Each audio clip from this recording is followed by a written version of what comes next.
The Mayor.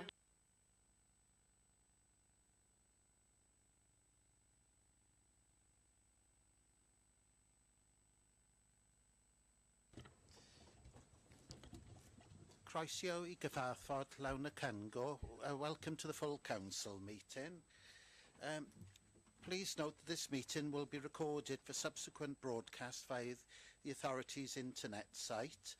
The images and sound recording may also be used for training purposes within the authority. The public seating areas will be in full view of the camera, and by entering the chamber and using the public seating area, members of the public are consenting to being filmed and to the possible use of these images and sound recordings as outlined above. So the first item on the agenda is apologies for absence. Councillor Paul Brown, Mr Mayor. The next item on the agenda is declarations of interest. Sherelle? Thank you, Chair. I've got a declaration of interest on item 6, council tax discount for long-term and occupied properties.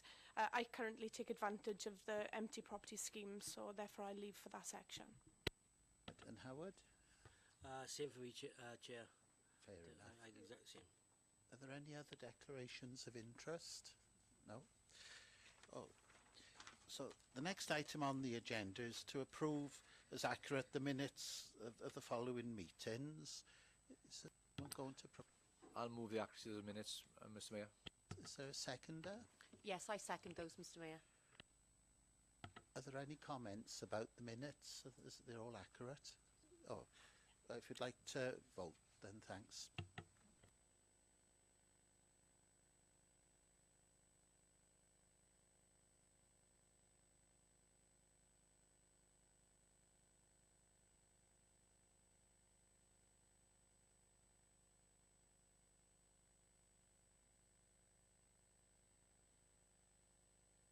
That's carried then. The next item on the agenda, item number 4, Scrutiny Committee quorum. I think the leader's taking this. Yes, thank you, Mr Mayor. To summarise the report on the Scrutiny Committee quorum, to change the quorum of the Governance, Performance, Business Change and Corporate Services Scrutiny Committee, to bring it more in line with the other committees whose quorum is on average at least half of the councillor membership of the committee eligible to be present. The recommendation is the quorum for the Governance, Performance, Business Change and Corporate Service Scrutiny Committee shall be at least 4 councillors present. I so move. Is there a seconder? Yes, I second that, Mr Mayor. Are there any questions? Are there any comments? Oh, we'll take it to the vote then. Thanks.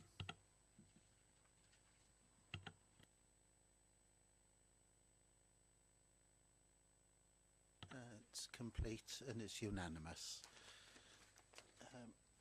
Next item on the agenda, adoption of council tax reduction scheme for the financial year 2019 to 20. I think Andrew's taking this one. Thanks, Mr Mayor.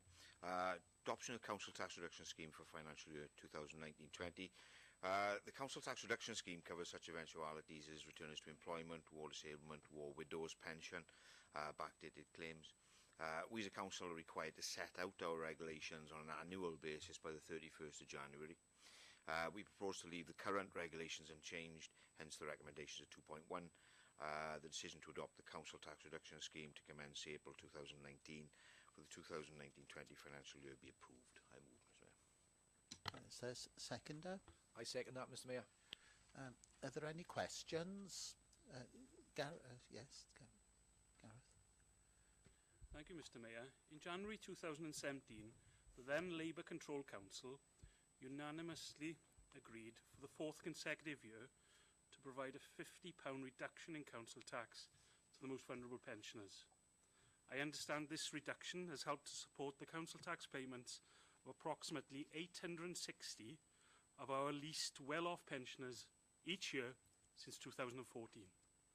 Can the Cabinet Member responsible for council tax, Councillor Andrew Barry, advise if this important benefit for those that need it most is still available, and if not, when its abolition was decided?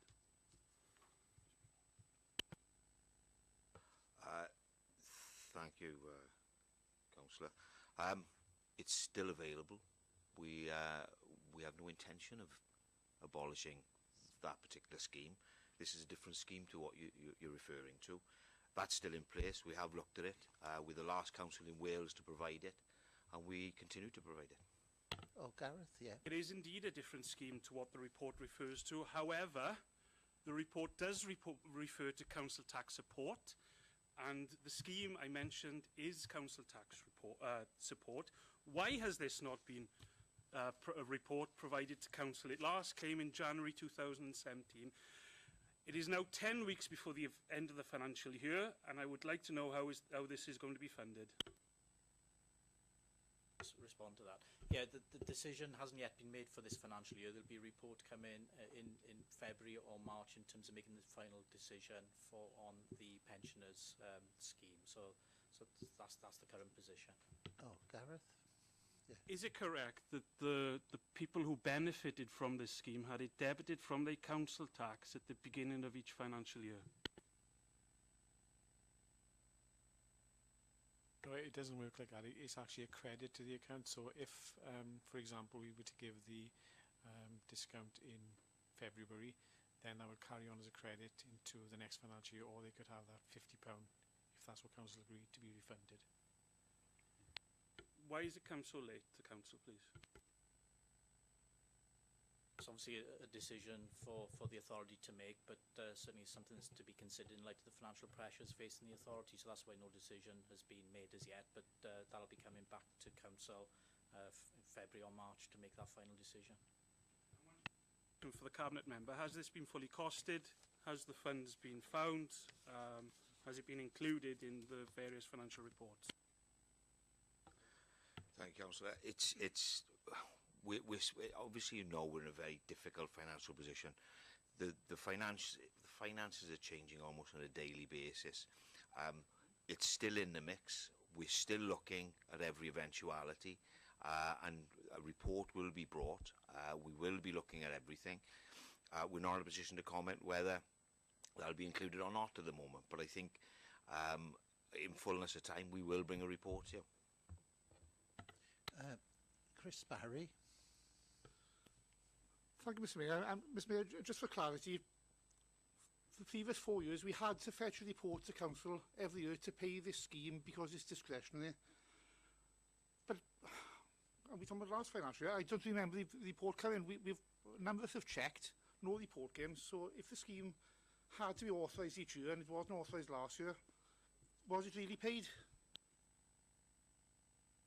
Perhaps I can answer that. The report was actually brought in, I think it was December 2017, in respect of last financial year. It's just this year that it's been delayed for. Sorry, can I ask a question, please, Mr Mayor? Did it come to full council? Yes, it did come to full council. I checked this matter out earlier. There is no indication on the council website that this came to council last year. The last time it came to council it was written by Mike Parry on the 1st of December 2016. It came to council on the 25th of January 2017. It since has not come to council, so we are missing a year. Can I just be clear? You've now asked questions which have been answered. People have answered to the best of their knowledge at the moment. If there is something that you think you need further, can I suggest that you ask that separately? You've already been told that there will be a report which will come to council on this particular issue, and at that point, if you want to debate anything in connection with it, that will be your opportunity to do that. Councillor Jones, yeah. Just to absolutely clarify, so if any members of the public out there have applied for this during this current financial year, they've all been dealt with appropriately. Yeah, it's not actually subject to an application, and we base it on our council tax records. So if somebody meets the criteria in the report, then they would automatically get it. Well, as a follow-up, how are you aware that people's circumstances change then? Well, it's actually based on a fixed date, so it's the people who qualify will be at a fixed date in time, which will be part of the report that goes up in February. Are there any other questions? Are there any comments? No comments. Oh, we'll take it to the vote then, thanks.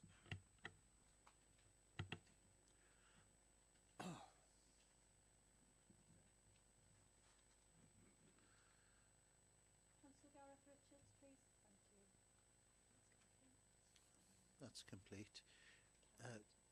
Yes, it's carried. Thanks. The next item on the agenda, council tax discounts for long-term unoccupied properties. And Andrew's oh yeah, there's two people leaving, sorry. Oh, we remembered.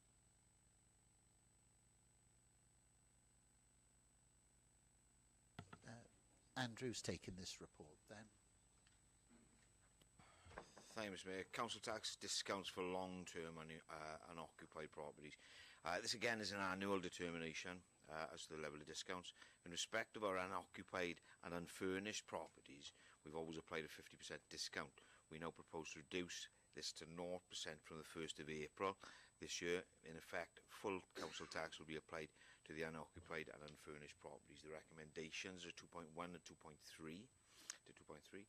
2.1. The determination to apply the new level of 0% discount effective from the 1st of April for all Class C long-term unoccupied properties as defined Section 12 of the Local Government Finance Act 1992 as amended be approved. 2.2. The determination to apply no discount in the 1920 financial year in respect of long-term unoccupied properties as defined Classes A and B of Section 12 of the Local Government Finance Act 92 as amended be approved. And 2.3, the determination to apply no minimum premium to the in the 2020-21 financial year in respect of long-term unoccupied properties, and the unoccupied and furnished dwellings be approved. I move, Mr Mayor. Seconder? I second, Mr Mayor. Are there any questions? Oh, Councillor. Thank you, Mr Mayor. My question concerns the amount of rate collection that would be gathered in the sum of £44,000. I believe there are over 600 properties which this would apply to, and my maths would have thought it would be more than the £44,000 that is referred to in the report. Yeah, as we cancel the discount, the effect of that is to increase the council tax base. Now, when we do that, Welsh Government will proportionately reduce the revenue support grant.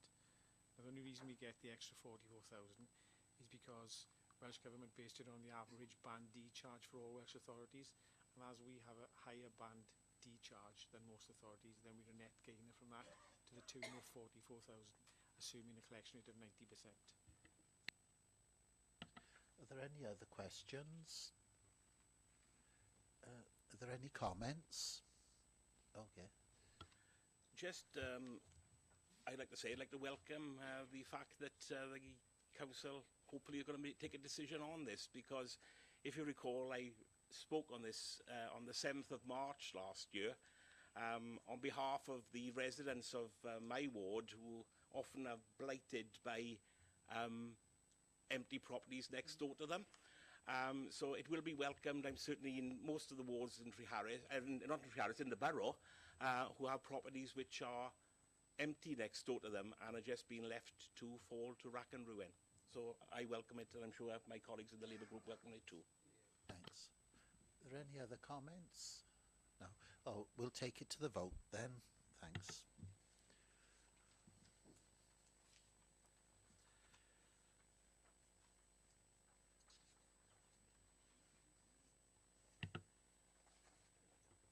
Oh, that's it. The vote's complete. It's carried, yes. As they say, the ayes have it. That's it. Item number 7, the replacement. Yeah. Oh yes. Wait for Howard.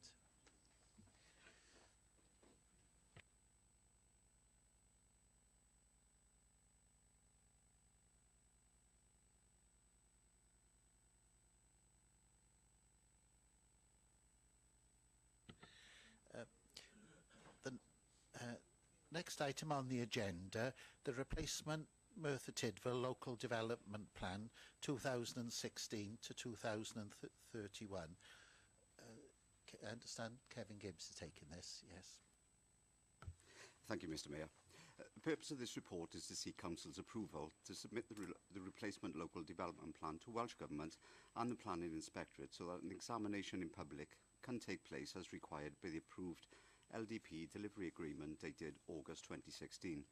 The Planning and Compulsory Purchase Act 2004, Section 70, and in accordance with the Town and Country Planning Local Development Plan Wales Regulations 2005, Regulation 22. This report draws Council's attention to the key issues raised during the deposit plan public consultation, officers' responses and recommendations to these issues, and the schedule of focus changes to the replacement deposit plan. Following Council approval, officers will submit for examination the replacement LDP and supporting documents to Welsh Government and the Planning Inspectorate. At the same time, a 6-week public consultation on the focus changes will commence. The representations received will be considered by the appointed inspector as part of the examination process. Following the close of the focus changes public consultation, an independent inspector will be appointed by Welsh Government ministers to examine the soundness of the replacement plan. The precise timings for proceedings will be a matter for the appointed inspector. However, if a pre-hearing meeting is considered beneficial, this is anticipated to take place in late April, early May, ahead of any topic-based public hearing sessions. Depending on the issues and matters raised during the examination, the inspector's binding report on the soundness of the replacement LDP is anticipated to be published in December 2019. Once adopted, the replacement LDP will supersede the extant Merthyr Tydfil LDP 2006 to 2021 and will provide the policy framework for the development of the county borough up to 2031. The recommendations set out in paragraph 2, 2.1, the Council approves the responses to the replacement deposit local development plan representations as contained at Appendix 1. 2.2, Council approves the schedule of focus changes at Appendix 2 for statutory public consultation purposes, the results of which will be considered by an independent inspector in due course. 2.3, Council approves the submission of the replacement local development plan and accompanying documentation to Welsh Government and the Planning Inspectorate for examination in accordance with the approved LDP delivery agreement and the Town and Country Planning LDP Wales Regulations 2005. 2.4, delegated powers are vested with a head of planning and countryside in consultation with a cabinet member for neighbourhood services and planning to negotiate issues, agree amendments and respond to requests for further information as required by the inspector during the examination process. And finally, 2.5, the head of planning and countryside in consultation with a cabinet member for neighbourhood services and planning be authorised to make any necessary typographical and minor changes to the local development plan, consultation report, proposed focus changes and associated submission documents. I therefore move. Thank you. Is there a seconder? I second that, Mr Mayor. Thanks. Are there any questions? Councillor Jones? Thank you, Mr Mayor. It's on page 90 and it's in relation to the population estimates. Could one of the officers explain to me how these population estimates are estimated? I've asked this question years ago on another subject, because it does state in there that the time the review, the most recent Welsh Government projections, 2011, were indeed projecting the population to grow to over 62,000 by 2031. However, when the 214 base projection was published, they indicated a much slower level of population growth in the county borough. Obviously, we've got the next census is in just over 24 months' time, and I would have thought, Mr Mayor, we know exactly whether this is estimated correctly or incorrectly. Someone like to answer that? Yes, the local development plan has been based on the latest population projections, which are the 2014 based population and household projections. The next round of Welsh Government population projections are due to be published later this year, and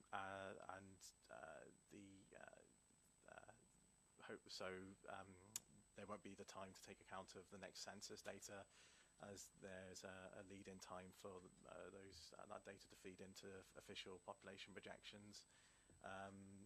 But the plan's based on the latest official Welsh Government projections, and as the population and household background paper advises, the plan is looking to align growth with past growth trends, which are higher than the population projections, which will actually project a slight population decrease in the county borough. Great. Just follow up with a further question. So really speaking, it's a guesstimate as to what is likely to be. The official projections are they're a forecast based on previous migration trends and population births and deaths and natural change, and they are updated from time to time. But yes, it is a forecast. Yeah. Malcolm. Okay, yeah, thank you, Mr. Mayor. Yeah, I understand there was a number of responses from members of the public regarding some of the proposals in the LDP. I note that we've got council responses here to those representations. Have those council responses been passed directly on to the people who made the representations, and have they had a chance to give any further feedback following the council's response? I can advise the council's required to prepare a consultation report and make that available. The individual representatives haven't been had an individual response, but they will be notified when the plan is submitted, and where they have a right to appear at the hearing sessions, they can submit a further hearing statement and attend the public hearing session. Just to add to that, the regulations don't require us to respond individually to each representative.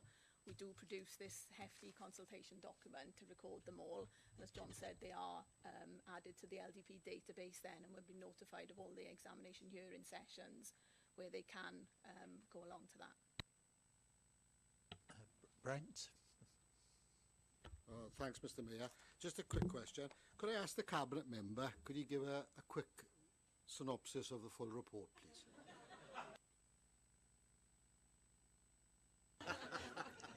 Certainly, Brent, but it won't be that quick. What time do you want to get out tonight? Are there any other questions? Oh, David. Yeah, on page 557.3, focus changes consultation. It says it's going to the consultation will run for 6 weeks. There's no date given. Have we got any indicative timescale when that's likely to be? Yeah, the consultation will start next Monday, which I believe is the 21st of January. Any other questions? Oh, are there any comments? Or Clive? Thank you, Mr. Mayor. The main reason why I asked the question on the population was several years ago, when I think we were debating the same matter, I asked the same question as to how these projections were devised, and I understand they're also taken into account with projecting the number of children are likely to be attending schools, and they turned out to be incorrect.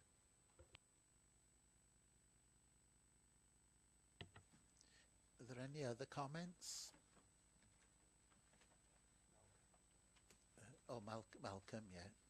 Yeah, thank you, Mr. Mayor. Yeah, I'm glad to see that there has been some adjustment made to the plan on the basis of some of the consultation responses that have come in. I'm very pleased to see that we are actually listening to the people, and when there's something that's obviously needs adjusting, it's done at this stage. I'm particularly glad to see, I hope my friends from Charis don't mind me raising this, but to see that the sports pitch has been taken out of the LDP. Sports pitches should be used for playing sport, not for building houses on. So that's very pleasing. We need housing, but it's got to be the right type of housing in the right places. So I hope full account is also taken of the need to make sure we've got infrastructure and amenities in place when we're building houses, particularly school places. I know that some of the sites I've mentioned are going to increase pressures on school places, with, so I hope that's been taken into account. Thanks. If there's no other comments, then the leader will close the debate. Yeah, first of all, I would like to thank all the members. A considerable amount of work, I think, for everybody on the weekend to read this report, if we managed to get through it. And particularly like to thank the team, Judith and the team, for putting the report together. It's been 2 years for us working with this, and I know the amount of work that's gone in it. I know the amount of consultation has been real. We've been out there with you, and the public have got engaged. The public have asked you the questions, the experts, and it was good to see some of that interaction. I think that was politics at its best, democracy at its best, where the public are there. I would again ask the members to go to you and your team, as we have, if they have issues. It's very ward specific, the report. It gets down to a lot of detail. There's the maps and all the focused approach in there. And finally, I believe this is a time for opportunity. There's a massive amount of opportunity for us in there to develop Merthyr Tydfil in a much more dynamic way, with all the investment we got coming, with all the houses, and retaining our communities here and keeping them here to develop here and live in Merthyr Tydfil, and hopefully raise that population in Merthyr Tydfil. But I think it's an excellent piece of work, and it's not finished yet. We still got the engagement to go, but I just welcome the work that's done. I'd like to thank you for that. Thank you very much. Thanks. Did you? No. Oh, there's no other. I would take it. You didn't have anything. No, we'll take it to the vote then. Thanks.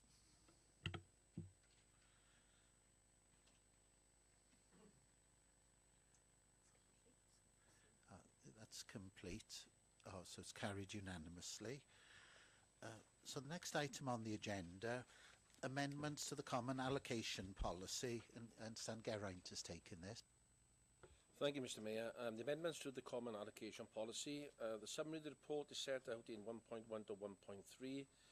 This report outlines the changes required to the allocations policy following a 6-month review of its implementation. The changes have been fully discussed and agreed with our registered social landlord partners, who are all signatories to the Common Allocation Policy. The proposed changes are required to aid implementation and address a few operational anomalies which have become apparent post-implementation, April 2018. There is a cost involved, so if you go to the financial implications in 5.1, the Civic software system needs to be upgraded, and that's a cost of £5,363 to the authority. I'd go straight to the recommendations in 2.1, that the Council approves the proposed changes to the policy. I so move. Seconder? I second that, Mr Mayor. Thanks. Are there any questions? No questions. Are there any comments? Oh, yes. Sorry, this didn't come in before I drafted the report. The financial implications, they've been shared between the local authority and the 4 registered social landlords. So our financial implication was just over £1,000, so it is significantly less than what was in the report. Apologies, it wasn't updated. So if there are no other comments, then we take it to the vote.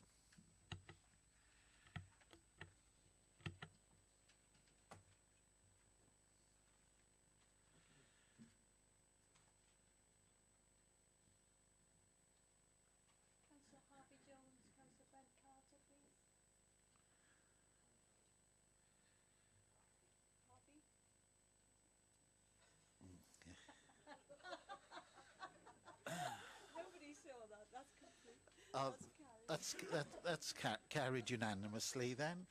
The next item on the agenda, supporting people, local commissioning plan annual update. And David. Thank you, Mr Mayor. Supporting people local commissioning plan annual update 2019-2020. The report provides an update on the development of Merthyr Tydfil's local commissioning plan for supporting people 2019 to 2020. It says in report 2018-19, but it's 2019-2020, and to seek the Council's approval of the plan submission to the Welsh Government. The key aspect of the plan are outlined in 2.1 of the report, and there is a full version of the report available in the background papers. I move for recommendation 2.1 that the local commissioning plan 2019-2020, including the commissioning of new services, be approved. I therefore move. Is there a seconder? I second, Mr Mayor. Thanks. Are there any questions? No. Any comments? No. So let me take it to the vote then. Thanks.